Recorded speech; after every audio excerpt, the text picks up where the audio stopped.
See, in this phase, in the last 10 years, I was in jail. Earlier, before my arrest, I was fighting for human rights. In fact, I've been fighting for civil rights, democratic rights, and constitutional rights. Human rights is a basic minimum, right to life, right to have food, right to have health and kinds of things. But higher rights are civil rights, which are guaranteed by Indian Constitution. And democratic rights is the higher level of rights. That's where we see elections, the political scenario and all that will come.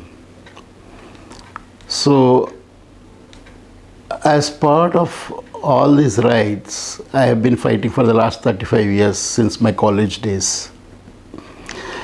And we also fight against draconian laws like TADA, POTA, UAPA.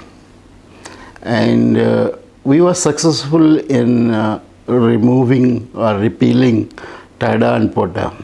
And in the place of these laws, they brought UAPA.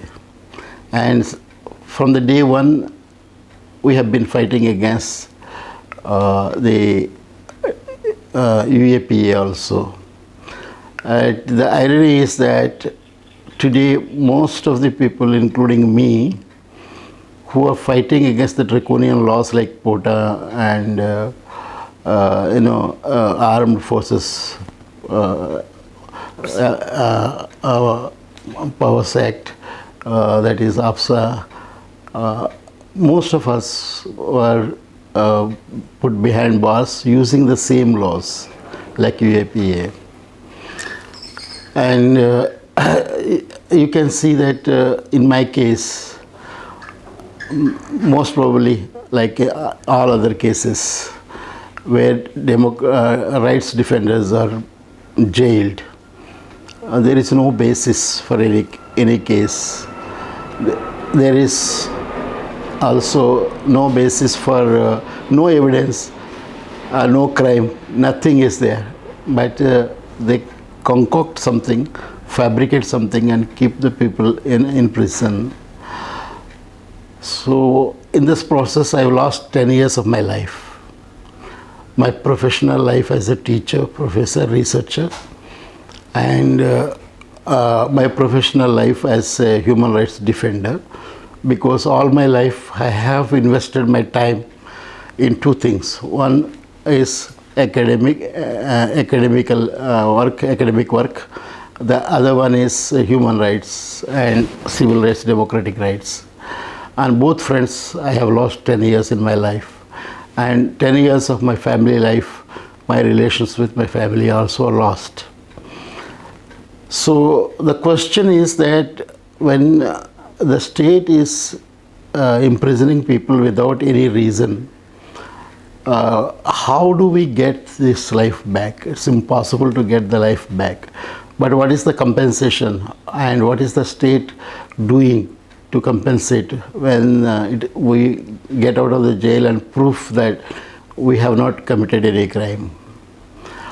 So that is the one question that has to be answered by the higher judiciary, Supreme Court and High Courts, because the government is not answering these questions. And democratic rights are very important in a democracy. If the people are not enjoying democratic rights, there is no meaning in democracy. And most of these draconian laws are against the Constitution of India and against, against human values also. So these draconian laws like UAPA, they don't have a place in any democracy. So it's a very serious question today before entire the country, that can we continue with these draconian laws and at the same time claim that we are a democracy? So we cannot claim our society as a democratic society while these draconian laws are continuing. But this is one aspect. Yes. Yeah.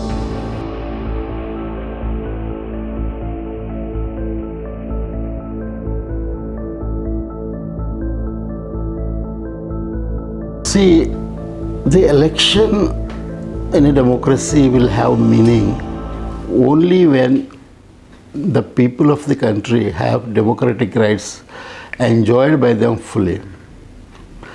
Now, till 10 years ago, only a small section of people were enjoying democratic rights. Vast majority of the people do not have democratic rights.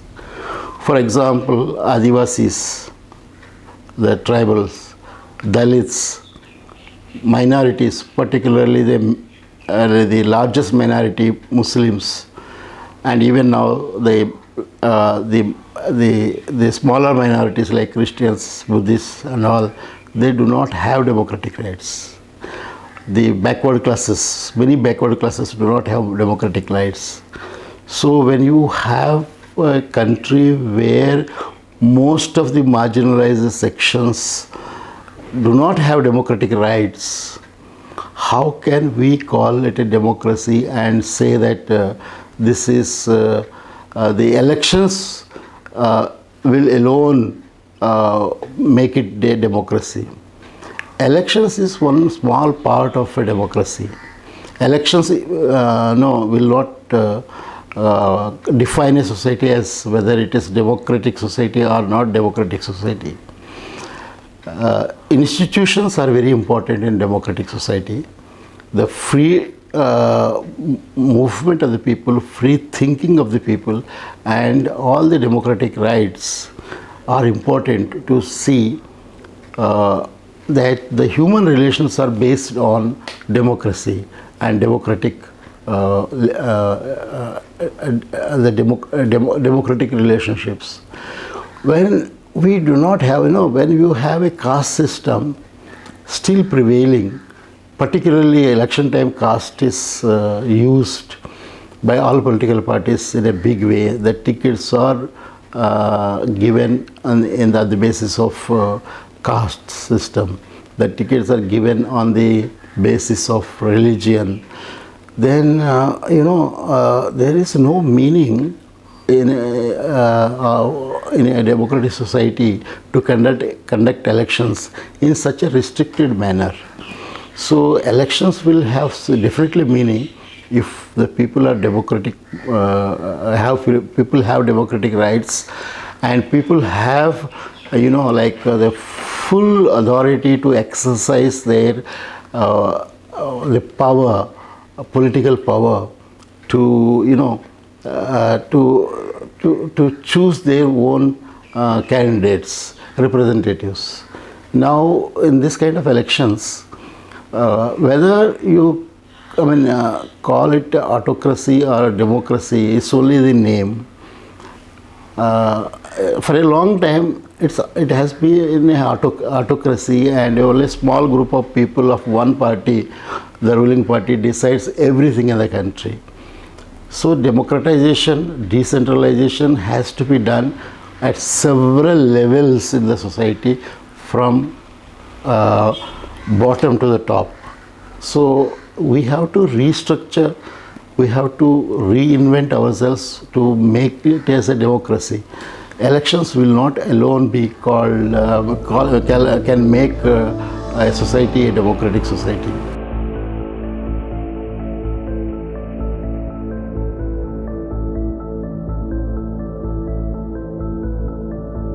It has been like that from the very beginning. The difference in the last 10 years is that there has been aggressive attack on democratic rights of the people, more aggressive. Earlier, we could not see such kind of a level of aggressive attack on democratic rights. It's only a difference of degree.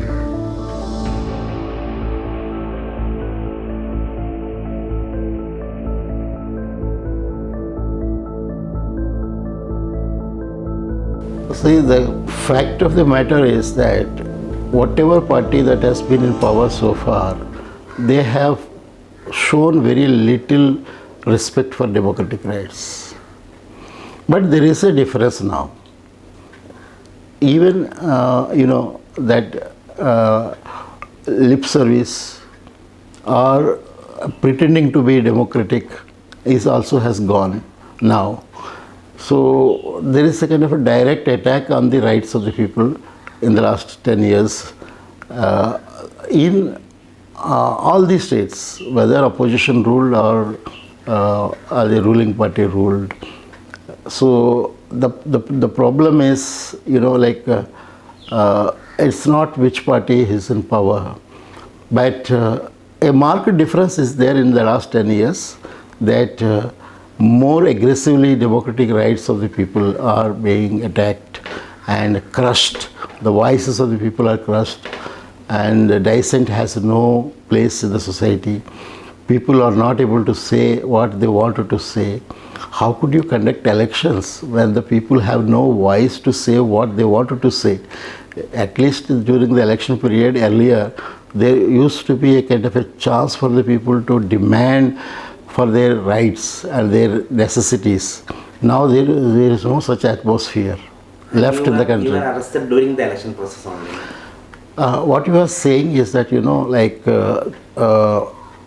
what party was in ruling when I was arrested and what party prosecuted me. 2014 Lok Sabha elections, last phase, I was arrested.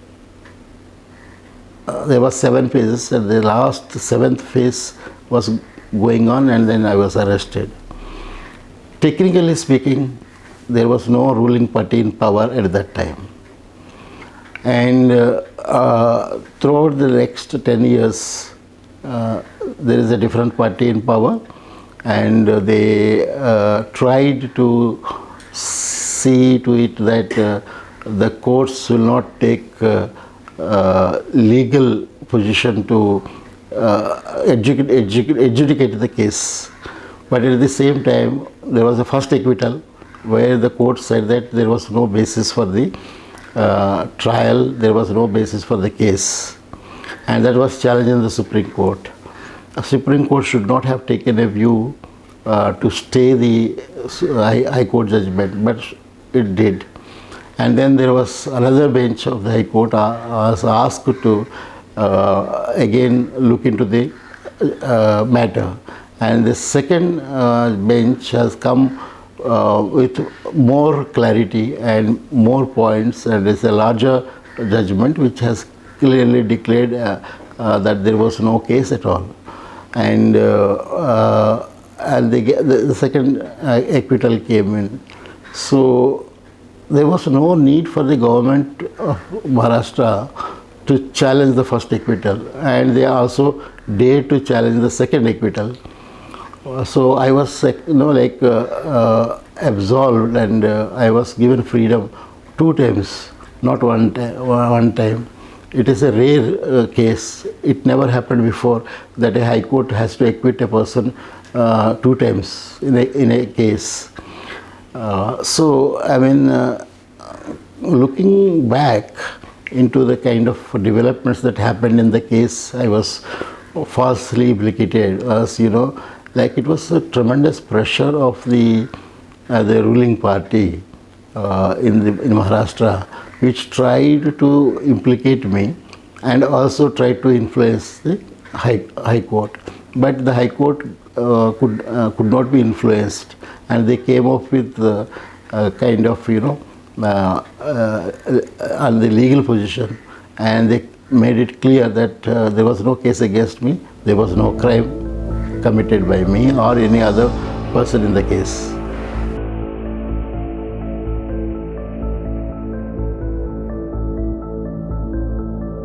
I support the people and their causes. All the parties should actually go according to the wishes and desires of the people, aspirations of the people. Unfortunately, the political parties in India today They are not looking into the aspirations of the people, the difficulties of the people, the violations committed by the society and the political parties and the governments against the people. So I have been standing for the people, on the side of the people, most marginalized sections of Adivasis, Dalits, minorities, linguistic minorities, ethnic minorities, women, and all deprived sections of the people. So speaking from this perspective of the marginalized sections of the people and deprived sections of the people, I feel that all political parties have failed miserably to look into the aspirations, desires, and democratic rights of the people. So during these elections, at least they should have addressed these rights of the people.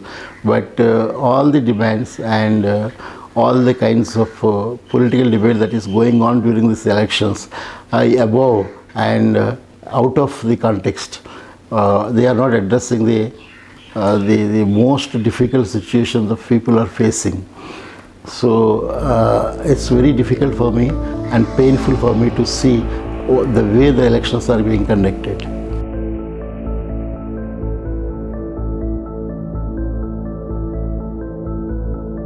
My belief is that elections will not alone change the entire situation. It is the people's movements, people's desire to change the society, and people's involvement that will change the society. And even this kind of wrong political ways of in which the society is conducted should also be changed by the people themselves. People are ultimate power. They will change the society, not one election or two elections.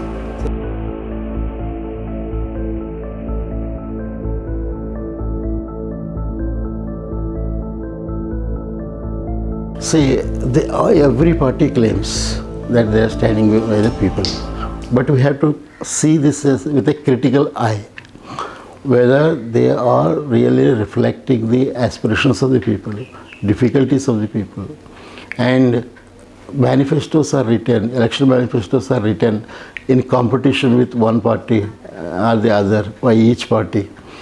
So the election manifestos are a kind of a discussion with among the parties, not about the real aspirations of the people and the difficulties of the people and the kind of life they are leading. 85% or above 80% of the people of this country, that's a huge country with a huge population, are facing different kind of problems, not these problems that manifestos supposedly reflecting.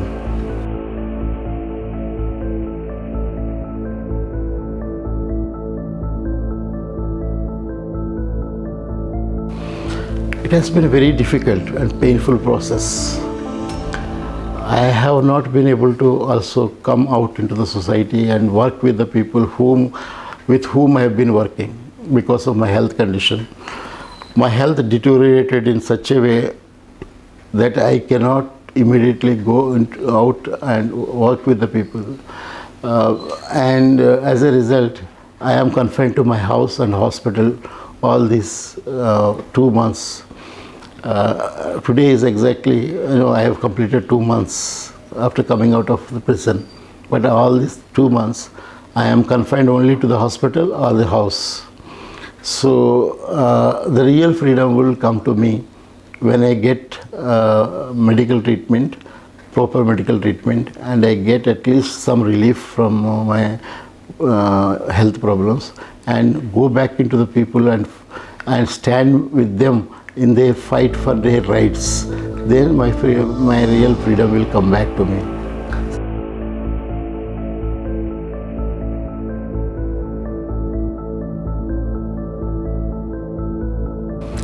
Any responsible, accountable government should look into it. I think, I personally cannot demand, I do not want to demand.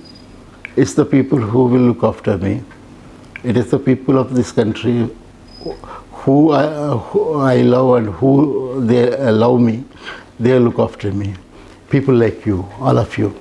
And but in a society like ours, it is the government which should look into this question also. I have been deprived of my salary.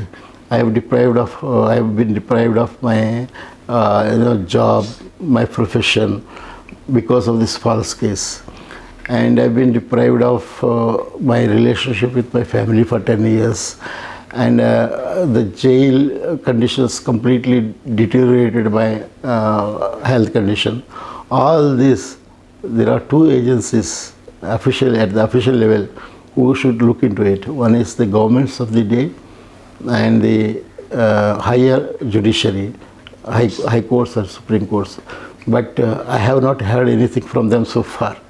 But it is the people who love me, who are looking after me. Because I don't have any income, I don't have any property. I lived with only for the people and for their rights. So only people like you, all of you, who are looking after me now with the minimal kind of help that they can provide me. So the accountable government or responsible government, they should have looked into the kind of problems that I am facing now.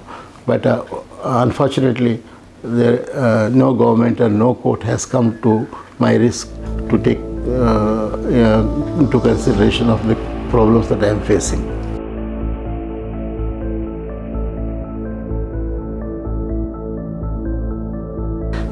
Yes, that is true. Today, one needs a kind of, immense kind of a courage to speak the truth to the power, to power. And Professor Hanibabu, my colleague in Delhi University and my senior, started a campaign along with many other colleagues and democratic minded people, writers and lawyers, for to free me and in defense of me. And that is the only reason why Professor Hanibabu was arrested and still languishing in jail for the last more than 5 years almost. Seeing that, many people feel that person like Professor Hanibabu, for campaigning for the rights of Saibaba, was arrested. So how can we speak for Hanibabu or Saibaba now? But it's a country where there is a kind of plurality of voices are still existing, even though such kind of oppression is taking place. I found really surprising, and also it's a wonder that thousands and lakhs or crores of people supported me all these 10 years. Even during the time when every kind of a democratic voice was suppressed. But it is huge number of population across India and across the globe who supported me and who spoke the truth and facts about my case. And in every aspect of life of my family, they supported.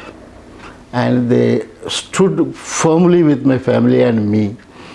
That is, one case which tells you that however kind of repression and suppression that you use, people are still, very courageous to speak the truth and support the real cause and support the people who are being in jail unjustly.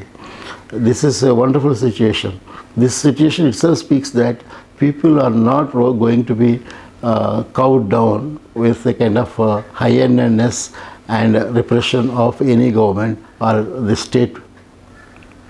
That was my last question that you answered already, that despite the state oppression, you got many supports. And I remember that free Saibaba posters were raised in France, New York, US, everywhere. So do you have to add more anything? I would like to thank all of you who supported me and who fought for my rights and other people's rights. I always felt that supporting and fighting for my rights and fighting against the wrong case is not just a support for Saibaba. It is the support for the vast masses of the people who have been suffering and for whom I have been working. So I thank all the people in this country and in many countries across the globe. And I also thank many students, teachers across the globe, across the universities all over the world, who have been researching on this case and about me, and at the same time also raising voice against the false case and violation of rights. So it's an indication for me, at least, to see that they are not just supporting Saibaba, they are supporting the causes that are upheld by Saibaba for the last 35 years. Thanks a lot. Thank you very much. As of now, we have no such feeling. The surveillance may be there. I don't know, but it is not visible. And the first time? When I came out of bail, that was there. The surveillance was there.